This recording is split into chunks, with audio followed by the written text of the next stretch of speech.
Jim, what a pleasure to have you today. I really appreciate you joining the show. Something incredible has happened over the last couple of years, and I have a confession to start with. I've always said there's no such thing as AI. It's sophisticated statistics. It's nothing real.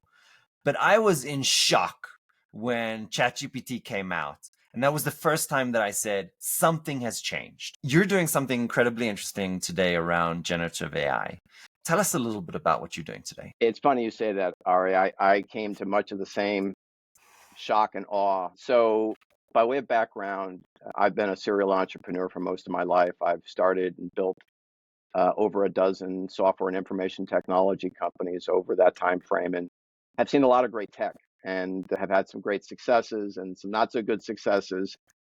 So, we started a business about 10 years ago called FinTech Studios. At its core, it's a platform company that's focused specifically on using AI, machine learning, NLP, all of the new cloud technologies, and massive amounts of unstructured data. Our view is that a lot of the world's problems are going to be solved with better organized, better structured data, but on a global basis. Part of our strategy has been to ingest and tag from millions of sources, sort of like a Google on steroids, but for the professional market. But then to use machine learning, AI, natural language processing to take all of that unstructured data, to tag it, to structure it, to organize it, to put it into structured databases, to run analytics against that data, and to be able to use it to search and generate insights and generate intelligence. So we've been a huge fan of using the most advanced stack. In fact, all of my prior companies like Multex, 25 years ago was using the most advanced stuff when the web first came out and people were starting to do some really crazy things. But what was interesting is most of our effort around AI, machine learning, NLP was all in the back end of our platform, Mm. all in the, so call it the ingestion pipeline process, this thing that at Multex, I had 600 people manually tagging and index brokerage research and fundamental data and so forth in much smaller scale. I mean, hundreds of sources. The whole business before we took it public only had millions of reports in it. And that was amazing.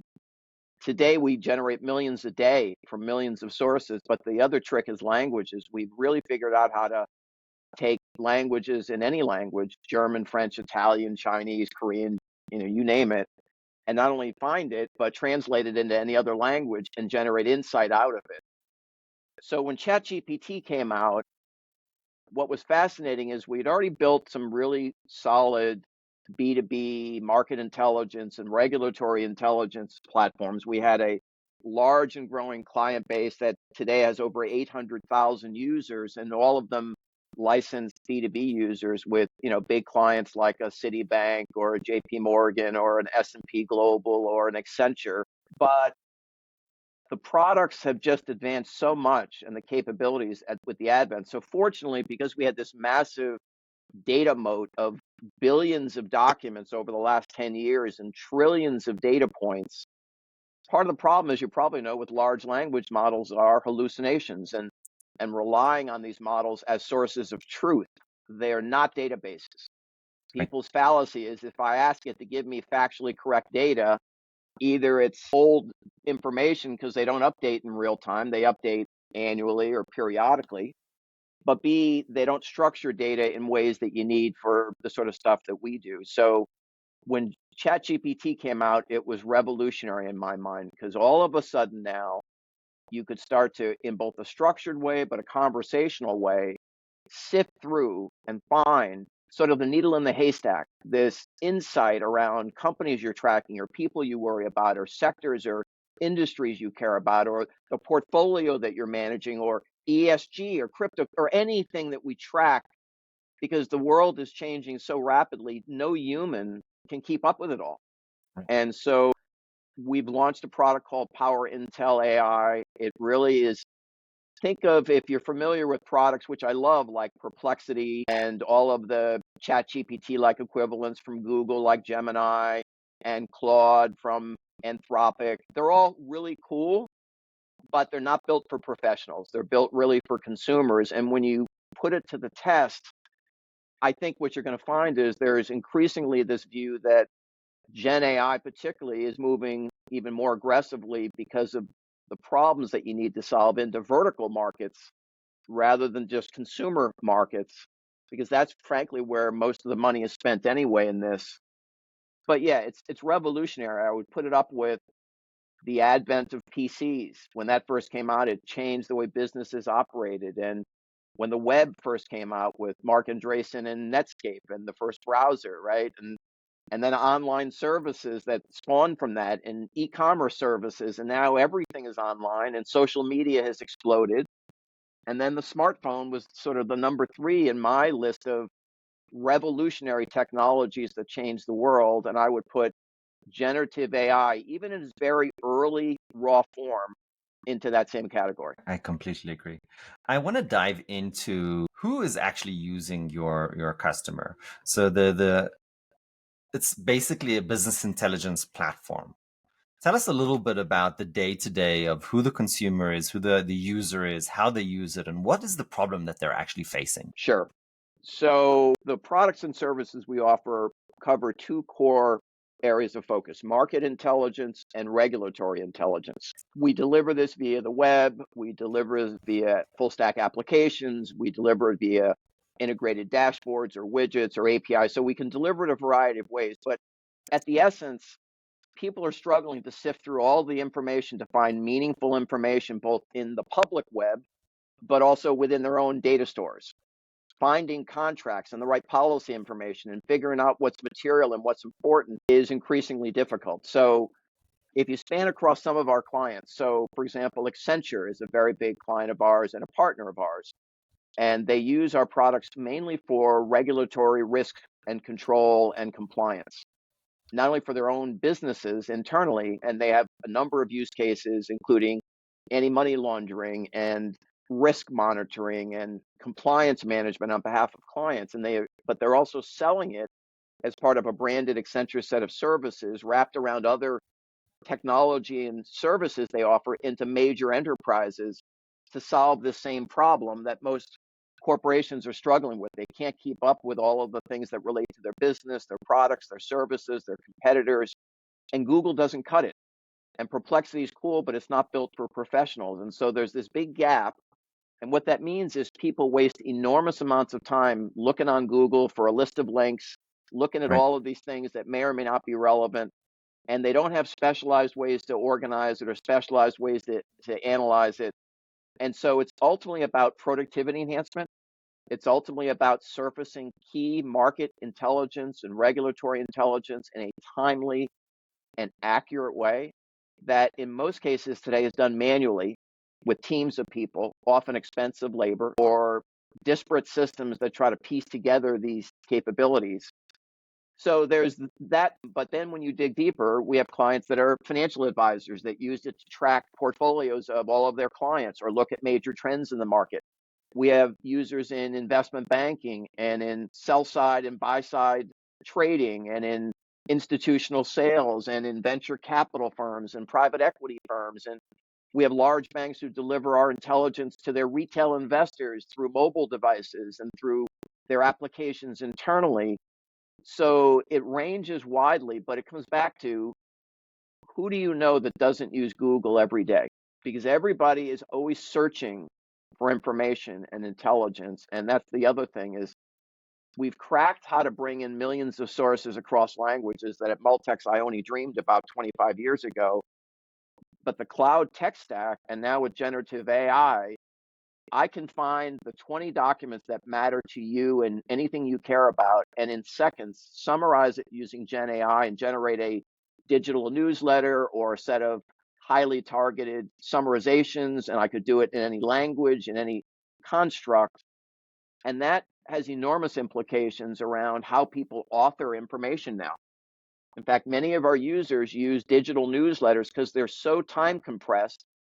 Even with the best search tools, they would rather have a specialized channel be set up for their own, what they care about. So if you looked at yourself, Ari, what do you care about? And whatever that is, I could set up one or multiple channels that once you set it, you can forget it. It'll constantly update in real time. It'll notify you via alerts or via daily updated personalized newsletter. That's all done with generative AI because we synthesize and summarize it. And in 30 seconds, you can sift through what might have taken you hours or days to do manually. So here's what I'm hearing. I want to kind of simplify it to bring all the audience with us. We have massive sources of data. The way we kind of went about it in the past is we put in a search query. We got, you know, thousands, hundreds of thousands of results, but really we only looked at the top three, four, five. If we're really being thorough, maybe 20. And then we had to go into each website and kind of see, does this make sense to us? Really, these people are trying to sell us on something, and kind of find the nugget of truth. Hugely manual and intensive process. What we're shifting to today is, ChatGPT can answer stuff and information based on the information that it has, but it doesn't necessarily have the ability to go out and do research. And it can't necessarily use my private information that my organization owns. And even if there is a way to kind of upload a few documents, I'm kind of concerned about privacy compliance, PII, stuff like that. So there's a gap in the market for a professional tool to help us not just look at the first 20 results, but look at all of my data and find a very specific nugget inside of that data, and then put it through a very specialized process where I'm trying to get an output of a very specific need. The uses of these are not, it's not for marketing purposes. These are, as I understand it, for very serious decision-making purposes. We know that artificial intelligence suffers today from hallucinations. You mentioned that before. Jim, have you put on top of these AI technologies mechanisms to prevent the hallucinations? Or is it still the onus on the human being to kind of fact check everything that AI generates? Well, first of all, no matter how well you do this, there's always a degree of things you have to factor into the way you work with large language models. There's just no question about it.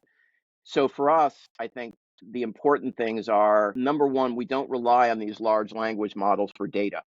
Because we have a large data store that has billions of structured documents, we use what's called RAG technology, retrieval augmented generation, which means when you make a query in our system, find me the latest news on Apple or ESG or my portfolio or the regulatory filings about the latest proposed rules about criminal whatever, what ends up happening is we don't go to the models for the answer.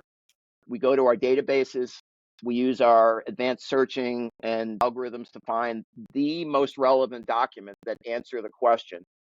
We then use our metadata that's been extracted that we generate when we index those upon sourcing, and we feed that plus a well-defined prompt around that metadata to the large language models, and we tell it specifically to only use the data we give you to generate an answer. And so we know we have factually correct sources. We know we've tagged it extremely well.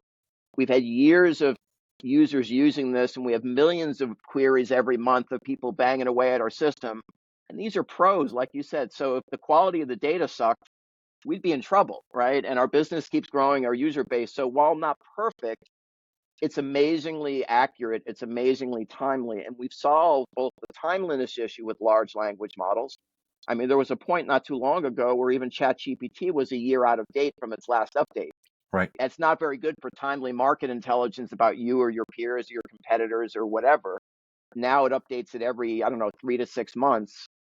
But they don't have data structures, really. And when you look at things like Perplexity, that's even worse because they rely on, as do others, Bing's search API to resolve a query. So they go up, they get the latest 8 or 10 docs that Bing search API gives them back, and they use that to try to create the response, which is beautiful. I love it. It's phenomenally cool. But when I've done some side by side tests with them and others, for business users, they're often completely inaccurate, partially correct, or hallucinatory. And it's because they don't have data that's been well structured and organized, and they're using basically just text they're grabbing and hoping they can piece it together. And often, if it doesn't have an answer because it doesn't have the right data, it makes it up. I mean, that goes back to the old saying, right? Garbage in, garbage out. It's as simple as that. Oh, it's very true. It's very true. I mean, all of my businesses have been primarily in my career information businesses that are high value, hard to access data. People will spend a lot of money to get to the right nuggets at the right time. And sort of the way you think about it is there's always been the sort of the horizontal search engines like Google and Bing, and they're phenomenally successful and phenomenally useful, and I still use them every day. And then for millions of users in professional markets, there's professional search engines. There's FactSet, there's Refinitiv, there's Bloomberg, there's S&P, there's LexisNexis in law. There's all of these verticals that people spend large amounts of money. I mean, a Bloomberg terminal is $2,000 a Right. month, and yet they Right. have 350,000 users who are willing to pay it. And that's true for a FactSet or an S&P. So think of it as vertical search. Why are they in business and not Google? Because Google doesn't do what they do, Right. and they don't do what Google does. We try to really bring the two together and have a very specialized, deep vertical, but using highly structured global data in multiple languages and then applying Gen AI at the core. And so we think that is a big differentiator, and that solves a lot of the problems, because our biggest problem in life is we don't have enough time. We don't Absolutely. have enough time to get to the answer. And for businesses, the wrong answer could put you out of business. I think it's incredibly interesting. There's a lot of fear, I believe, around AI that it's going to take the human being out of the equation. But what I personally believe and am seeing happening, that really it's empowering individuals to be smarter and really define their strategies and tactics, and then have a lot of manual data just be done for them. So I would almost argue that the AI tools are really going to be putting people out of business only if they're not going to use them. So if you either stay behind and get left behind, or you kind of embrace and become more productive, and that really becomes your competitive advantage. I wanted to ask you about the future. How do you see industry, financial industries, obviously in your case, how do you see them changing with the introduction of generative AI? First of all, I completely agree with your first comment. Maybe I'm always the glass half full or the optimist, but having been around long enough, I can see already what this is going to do. It's going to revolutionize every job in every Right, industry, even in farming or manufacturing in places. Now, those are slower to adopt. If you look at the adoption, it's mostly in tech companies, right, financial services companies, more advanced companies, but it's starting to accelerate. So I agree with you. First of all, you have to embrace the change. If you didn't embrace PCs when it came out, you wouldn't have been hired, you wouldn't have been promoted, your business wouldn't have grown. If you didn't embrace the internet, I can remember when I launched Multex, which was one of the first web-based delivery of brokerage research in the world, with Goldman Sachs and Morgan Stanley and Merrill Lynch research online that never was done before. And I had a lot of brokers saying, I'll never put my research on the internet, ever.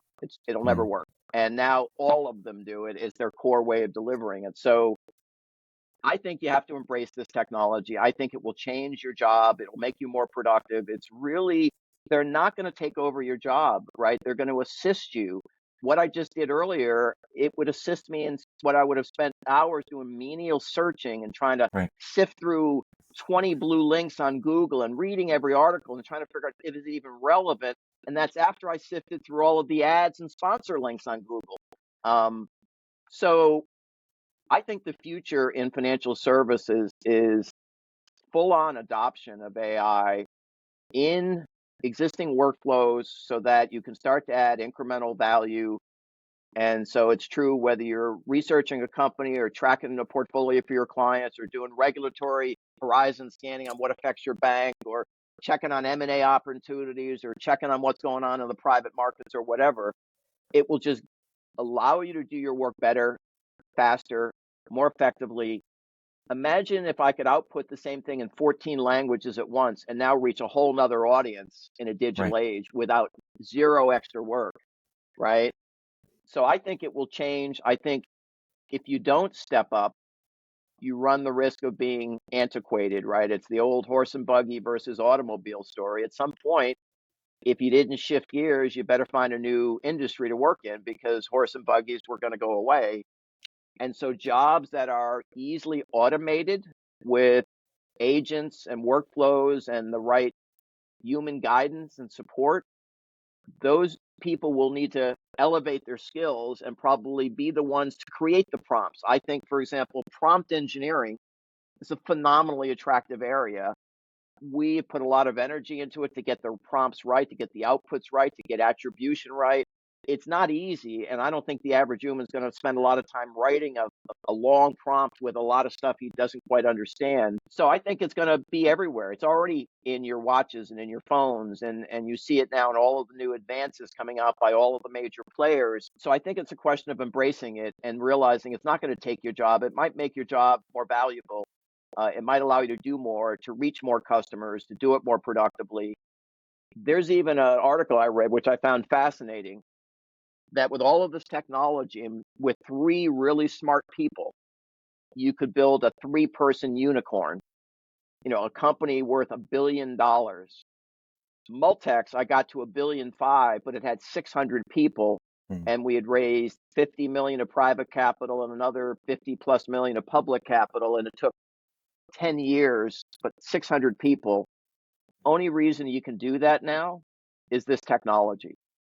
I don't think you should be afraid of it. I think you have to embrace it, whatever your job is, because it will help you do your job better or find the next job if you lose your current job. It's so interesting. I mean, this has been since reversed almost immediately, but at some stage, Italy actually outlawed AI.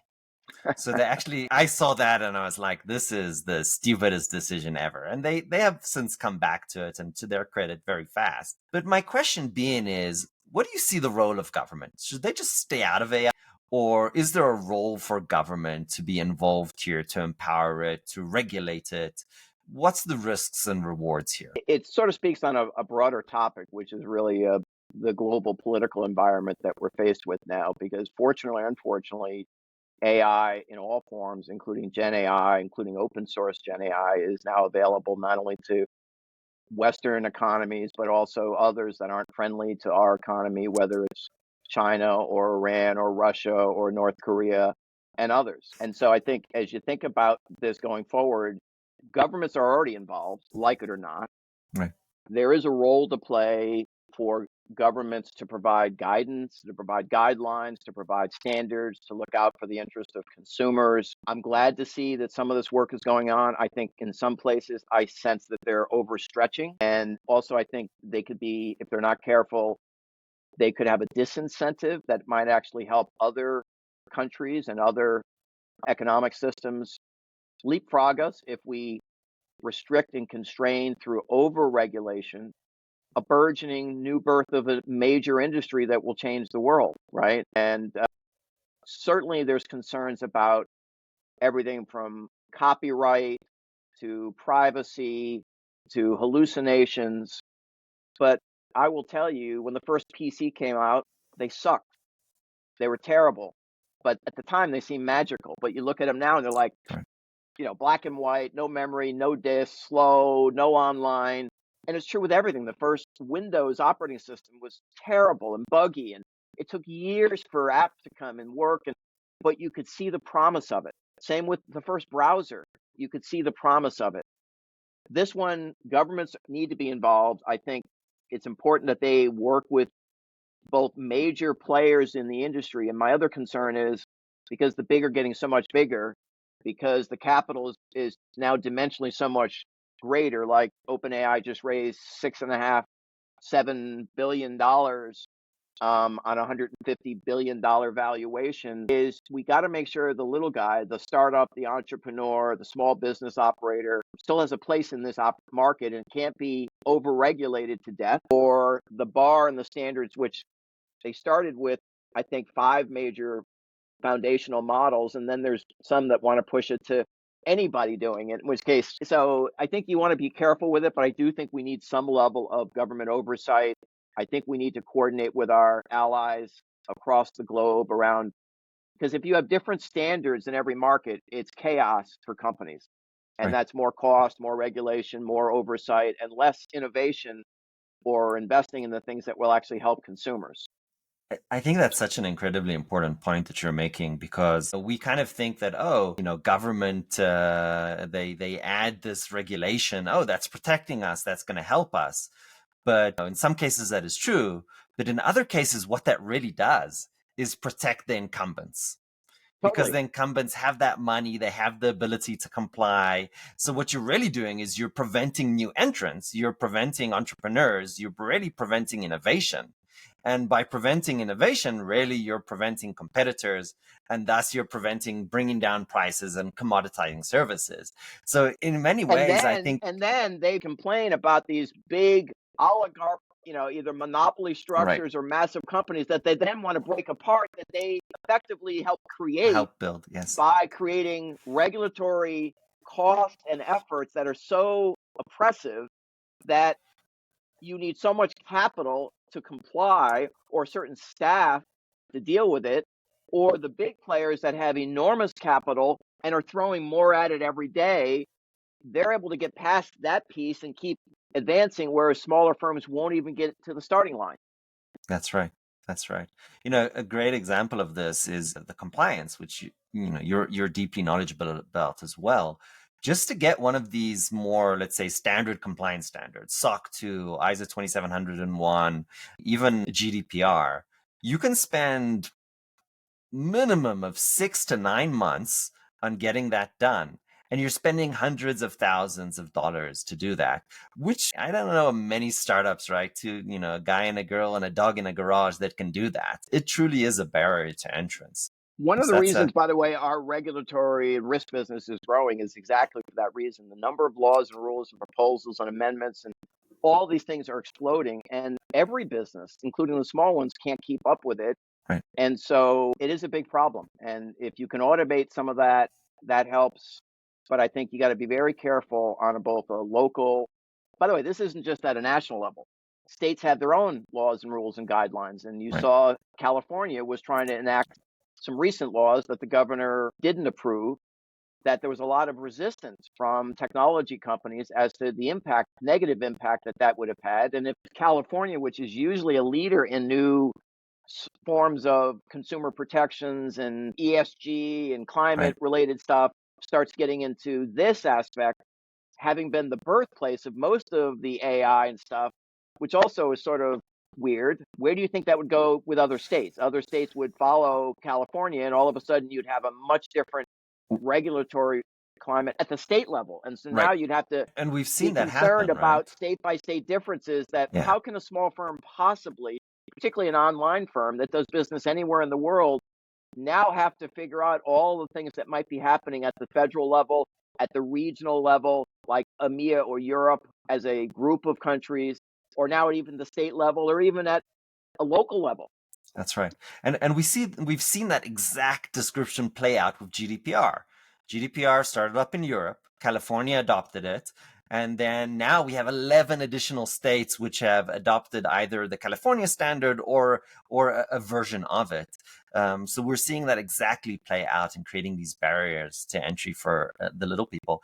Is there any bright light on what might help the more entrepreneurial small companies that are trying to really bring benefit and innovate? Do you see any bright lights coming to us in the future from that perspective, from an optimistic standpoint? I'm very optimistic. I think this country is, from day one, has all been about entrepreneurs and innovation and startup, and technology has often led the way.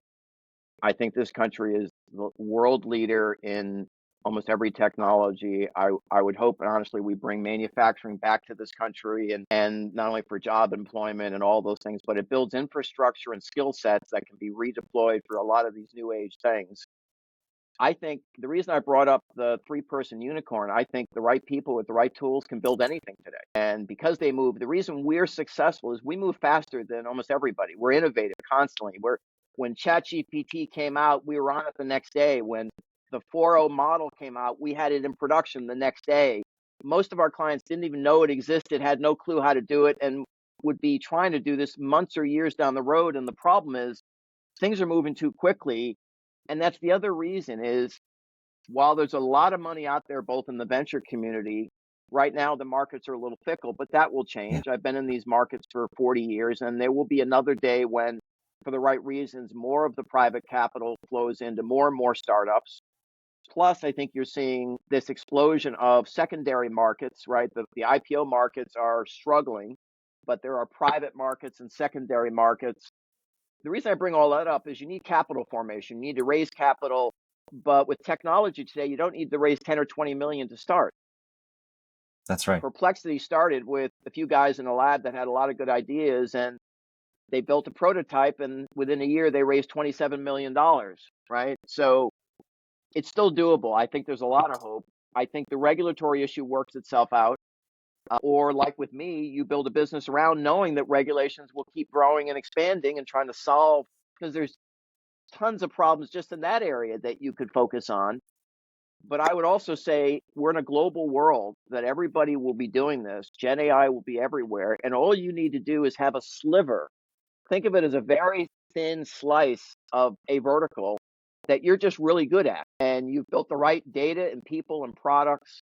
And it may not be the next Facebook, but it could easily be a successful venture, a successful project. So I'm very optimistic. I think my biggest challenge is with the corporate structure, both in the United States and other sort of traditional industrial countries. I think the corporate structure is suffering, right? The bureaucracy, the stagnation, the lack of, now companies fire entire teams to meet their quarterly numbers. There's no Right. lack of trust. There's a lack of trust and confidence.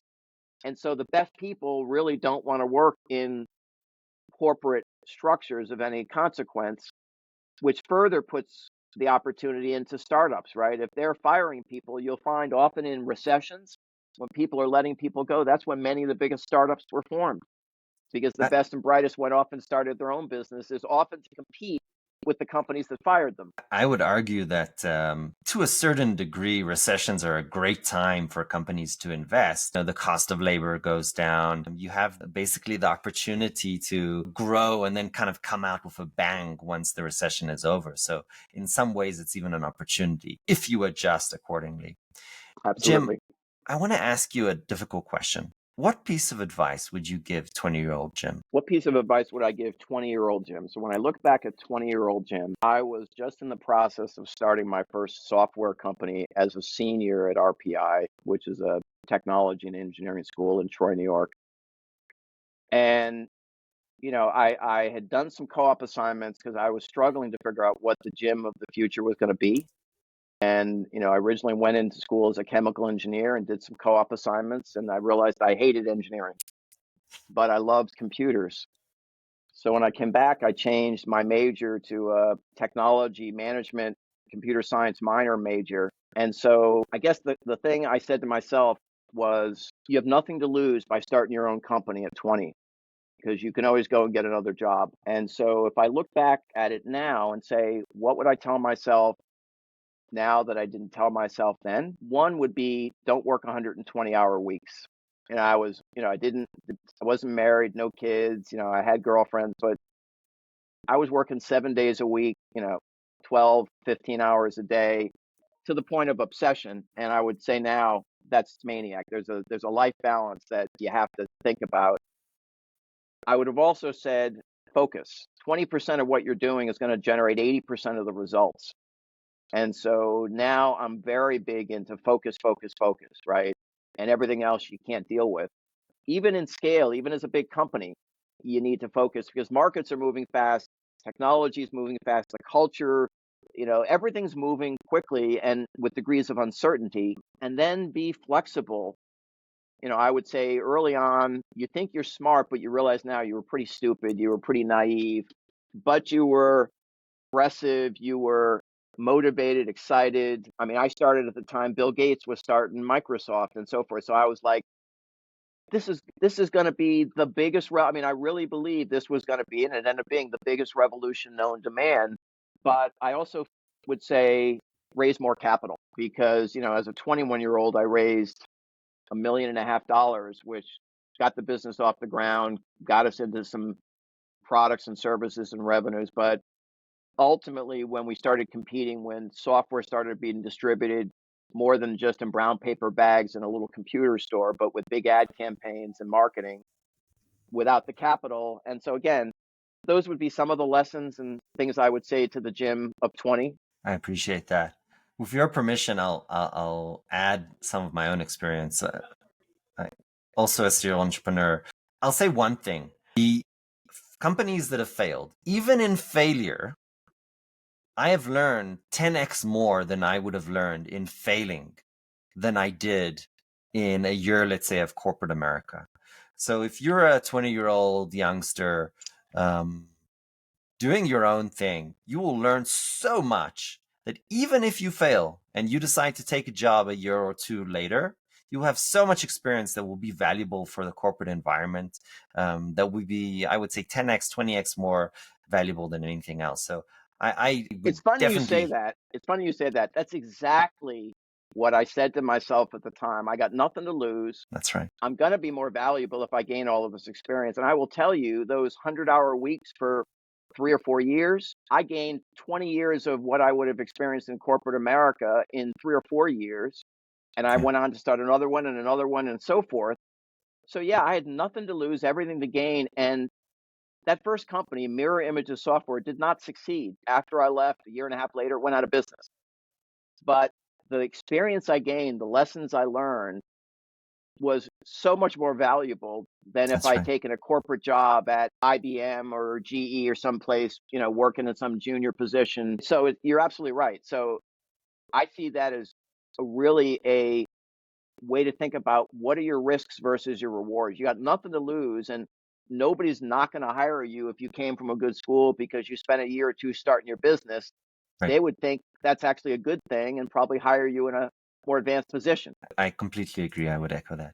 Jim, it was such a pleasure talking to you today. We covered a lot of interesting topics. I appreciate you coming on the show. It's my pleasure, Ari, and thanks so much for taking the time.